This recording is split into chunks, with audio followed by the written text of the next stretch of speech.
Hello there guys, welcome back to another episode of Grassroots to Greatness. Today we have a local derby against Middlesbrough to contend with live on Sky Sports.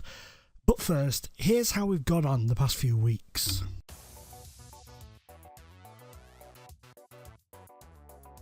We followed the disappointing penalty defeat in the Cup against Crystal Palace with a 1-1 draw at home to Arsenal. They took the lead on 8 minutes and managed to get an equaliser late on in what was a relatively even game throughout. We were then triumphant away at Villa Park by 3-0. Abakarov got his first goal for the club in what was a very, very pleasing and dominant performance from ourselves. We then faced West Brom at home and beat them by 2-0. Denier got his first goal for the club and Perez wrapped up all 3 points in a game where West Brom basically defended for 90 minutes. They just seemed to be sat on their own line for around 90 freaking minutes. Then an amazing 4-1 win away at QPR. This game was far closer than the scoreline suggests. We were lucky to get 4 goals. They were unlucky to only get 1. We then welcomed league leaders Chelsea and beat them by 3-1. Again, very even, just very lucky to get all 3 goals and keep their scoring down to the minimum of 1. The goalkeeper on that occasion, he only got a 7 rating for us, Lund, but he was absolutely fantastic throughout the game. We then faced Crystal Palace away and managed to beat them by 3-2. Aga with 2 goals in 8 minutes. Then Abakarov made it 3-0 just after the break. But a late rally from Crystal Palace nearly saw them get a point. But again, Jesper Lund was amazing in this game up until the 74th minute when he did concede 2 goals. But in all fairness, it was more of a case that they were throwing everything at us they possibly could rather than him, dropping his performance levels. And then last time out, in a game I actually had to instant result because I had to nip out, so I had to do an instant result on it, which is something I've not done before, but whatever. I just had to do it because I had to shoot out. So I basically picked a team, hit instant result, hit go, it did it, saved the game, sodded off, came back, loaded it up, started recording now. But the instant result was a 2-0 win against Leicester. I think it'd have probably been around about the same if we'd have sat and played it through, to be honest. He's made the same, the instant results made the same substitutes that I probably would have. So I think all in all it was a fair result. So that is how the league's gone. Been on a good run for the past few games. The win against Chelsea was great. We've been able to score goals in very even games, which has been a bonus, and we've defended relatively well in a lot of the games that we've played in the past few weeks. So it's been a decent little set of performances, to be honest with you. But we're all here because we want to hear about who's come in. So let's have a little look. First things first, going out, Cassio is going to be joining Brighton for £1.6 million at the end of the season. Not going to get in the team. He's unhappy because he's not going to get in the team. He wanted to go to Brighton, so he's going. Simple as that at the end of the day. Simple as peas. So, the last signing you saw us make was Mr. Abakarov for £25 million from Spartak Moscow. So, we've since brought in Mason McNally from Everton and loaned him straight out to Oldham, where he seems to be having a fairly decent loan spell. He's got very good stats. I was very pleased to acquire this young man from Everton for a very cheap price, in my opinion. He's a former Walsall player as well. Left them for 275k to go to Everton. So, plucked from the lower leagues. I want to try and bring more British talent in. And it's difficult because a lot of the players that we know are obviously now getting on a little bit, and the younger ones are either rubbish or playing for big clubs already and don't want to make the move to Newcastle just yet, because Newcastle on this save. Obviously, have just not long come back up from the Championship again and have struggled of late. So, you know, it's a case of buying young to build up and sell on at some point. £10.25 million brought in Hugo Diaz from Basel. I've lovingly named them, and his stats look pretty good. Very naturally fit, very good stamina, very strong. Considering he's only 11 stone, he's a very strong young lad, which is the least. And the report is very good on him. He's only made substitute appearances so far, but he's done well, and he's created a goal already in the Premier League. So only 21. Hopefully he's going to really kick on. Naki Butterfield joined us from West Bromwich Albion. He's a young, well, it says here he's a defensive midfielder. When I signed him, they said his best position was right back, so that's interesting to see. That's very interesting to see. But he's come in from West Bromwich, £1.6 million plus some add-ons. Had a loan spell out at Peterborough from West Brom, and now he's on loan at Everton from us in the Championship, and he's been involved for them, and early reports look very good for him, so I'm hoping he can kick on. And he's an England under-21 international, so that's always a bit of a bonus, but one for our future developments. And then Boreham Wood, I was looking for a backup goalkeeper. We do have the young goalkeepers, but we now only have Jesper Lund, who's first team quality assured, if you know what I mean. The guy from Barcelona. So I was looking around, and I've got my young goalkeeper, but then another young goalkeeper came to my attention, Prosper Apong. Now his stats aren't brilliant, I know, but there is just something. Why is he transfer listed? Whoa.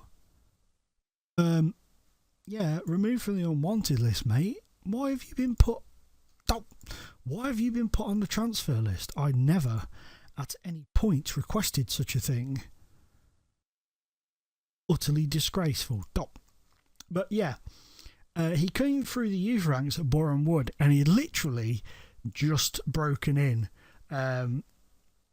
last season into the team, or it was the season before, and he was in the team, but he wasn't playing, and I was like, I sent my scout to look at him, and my scout was like, this kid could go on to be brilliant. So I thought, you know what, he's only going to cost me a small amount of money. We'll bring him in, do a bit of work with him, see what happens. His things have been going down, which is worrying, very, very worrying. But I'm hoping that with the training that he's going to get, and now that he's been taken off the transfer list, because I never wanted him to be on there, I'm hoping he can improve a little bit. And, you know, he'll make a decent backup. Probably won't ever play first team, but we can train him up, and we're definitely going to make a profit off that 20 grand, I hope. You know, we definitely will, I hope.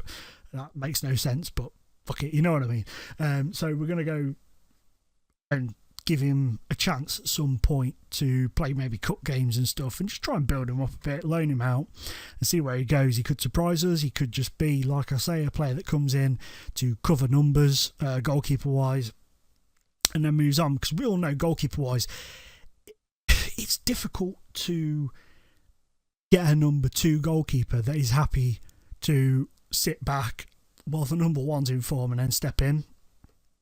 They get very bored. Whereas with young goalkeepers, yes, there's the risk because they're under, they're young and they're inexperienced, but they're not so much, I want to play first team. If you don't play me, I'm going to walk out, and all that crap. So it's a catch-22 situation. Do you go with the miserable second choice, or do you go with the inexperienced second choice? And I tend to go with the inexperienced one. You know me, I like that risk of the youth. So today, hang on a minute, what am I doing? League table, 8th. Happy with that. Just 3 points off 6th and 7th. So that is fantastic. And there is a realistic opportunity for us to make the top 4. Now that is brilliant. That is really brilliant. And I'm really pleased. Oh, David Moyes got the boot, by the way. Wow. Also, something just reminded me, looking at that, seeing Arsenal thing. Check this out. Burnley have played Arsenal She's still there. Fair play to him. And whooped Arsenal's arse. But look who scored 4 goals. Good old Chuba Atpom. Wasn't good enough for them. Goes to the Emirates and swags home 4 goals. In your face with a can of mace. Your butt with that coconut, Mr. Arsenal. So, today we have this local game against Middlesbrough. So, hit quick pick and see what happens. Ooh. Glenford Fleming I've put up for loan, by the way, those of you wondering. Tester pot, but I'm going to put him on the bench today. Give him a crack on the bench, maybe bring him on. Who knows, he could be the new hero of Newcastle. Probably unlikely, but you never know. Milamba I've been a little bit disappointed with when he's been coming on, so I'm still going to bring him on though, because I do not like this man. He is a very, very stupid man. I just don't get on with him in the game. It's stupid because it's just a game, but I just don't get on with him at all. Apart from that, I'm pretty happy with the first team there. Risking the no goalkeeper on the bench. We all know that how that ended. Was it Hinckley when I did that? And then wasn't it like a really important game and my goalkeeper got injured and I had to put a defender in goal and we got like spanked 7-0 or something. Something stupid like that. I never learned my lesson. Never. Unless you're in Scotland, they force you to have a goalkeeper on the bench. But we're going to go into this today, and recent form I'm relatively confident, but I don't know. With it being a local game, local derby, it's a bit of a unknown, isn't it, really? Trippier playing against us for the first time since we sold him to them, so he's going to be looking to screw us over today, I'm sure. But we go. Lordy Faithful will be there singing their hearts out. Fella who never wears a shirt anywhere ever will be dancing around. All that is. Rather tasty looking ball for an opening highlight. Well done, Charbello. Go on, Hawkins. Harkins even. Classen. Oh, he's put it wide. Come on. Go on, Jose. Oh, Martinez with a save there. That was a fantastic save. We've turned it on, haven't we, in these opening 2 minutes. Go on. And that's the end of that. So, fantastic opening early couple of minutes for us. Middlesbrough sort of pegged back a little bit.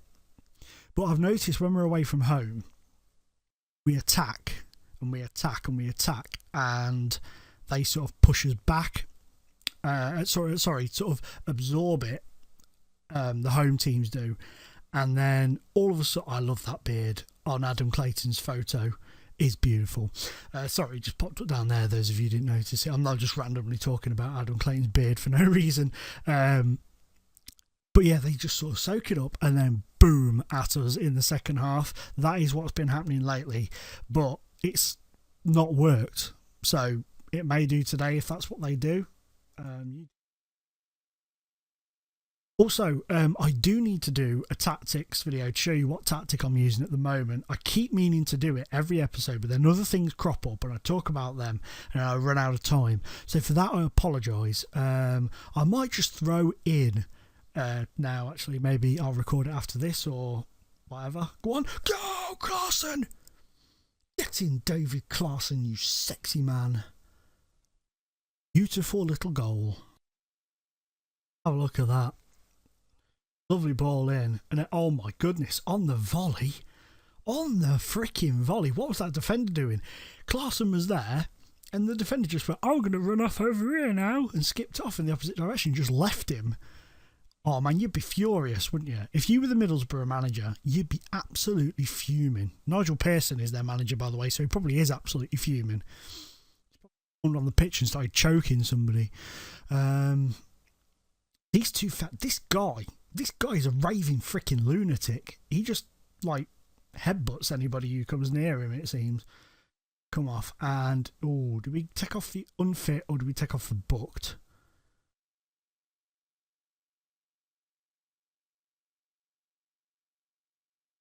And ladies and gentlemen, boys and girls, we're doing it. We've got a £25 million man on the bench. But no, we're going to bring in a free signing from, was it Dover?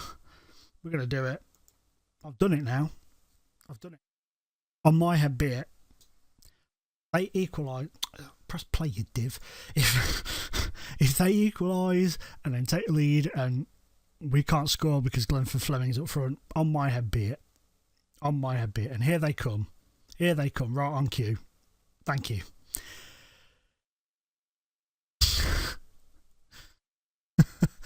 Thank you. Football manager, thank you for making... Oh my goodness. He really set himself up for that dive. Did you see how he flung... Guys, rewind that and just see how the goalkeeper flung himself in the air. Flung his arms in the air like a crazy man before he dived for it. He really, really laid it on thick. Why are they going to score a second now? Well done, Corker. Panic's ensuing, isn't it? Glenford Fleming is not ready for this. They don't have confidence in him. This is going to be 2. Oh, you have got to be joking me. The second goal, fine, I can carry. Like I said, on my head be it. But what the fuck happened? Sorry, what the hell happened there? You... What? What are you doing? You absolute bell jockeys. There's the ball in the air. I see it. Here's an idea. None of them are around. There's 3 of us. Let's all jump for it at the same time. Bellends. Right, this is my fault completely. My fault completely. Although, I have to say...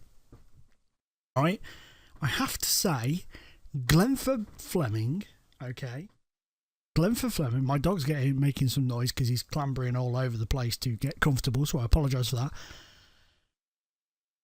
Glenford, sorry, I think I was calling Glanford. Glenford Fleming has nothing to do with the defence. So these 2 players, £10 million, however many £1 million Stephen Corker was signed for, should be able to cope with what Middlesbrough were doing. But apparently Lund and the 2 defenders are idiots. This guy, I love this man. 47 million. We signed him 18.25 million. He's now worth 40-7. Superb effort. Really great player. Really pleased to see him kick on. Somebody asked me, a couple of people actually asked me about how I find my regens. It's no different to second yellow card at all. I go in here. I think I've just recently set it up on this since we've come to Newcastle. But I go to my assignments. I've got 28 now, and basically this is what I do. I set it up for them to top prospect, the current ability from there, so it's any of those, and the potential ability anything over 3 stars between 15 and 19, and then I put it as very urgent so they get on with it, and then I just select a region. So this is Central Europe that he's. And then they come back with all these guys, and then it's just a case, literally, of, you know, going through and looking at them and seeing, weeding the crap out basically, and finding the ones that you think look decent. Just going in and having a look. I mean, he looks like he could grow into a fairly decent player. Let's be honest, and that's all I do. And then we'll change it from Central Europe region to Northern Europe, and do Europe, and then do this one and that one, and move on like that. So that's how I do it, guys, just really quickly, for those of you who are wondering. And that has been picked up over the... I mean, I've always done it like that, but I've never really spoke about it. But people have been asking me, and it is the same as what all the other guys do, as far as I know. People like Second Yellow Card and all that, they use the same system as far as I know. So yeah, so that's how I do it, guys. But for now, I'm babbling, and this video's gone way over what I wanted it to. Thank you for watching, guys. If you're still enjoying the series, fair play to you. If you're still enjoying it, why not hit a like on the video if you wish? That would be much appreciated. If not, thanks for watching anyway. I really do appreciate the views from everybody, not just the people that like and comment, but from everybody. You're all fantastico as far as I'm concerned. Great people to give up your time in the day to watch the videos. I know people say it's great of us content creators to give up our time to make the videos, which can be a long process, but it's also great that you guys, you know, spend your personal time watching them as well. So I really appreciate that. Thank you. If you're new to the channel, please consider subscribing. It means a lot. You may find further content that you enjoy, some stuff from FM15 and all that sort of, you know, shenanigans. But for now, guys, as always, been a pleasure being in your face. Bye bye.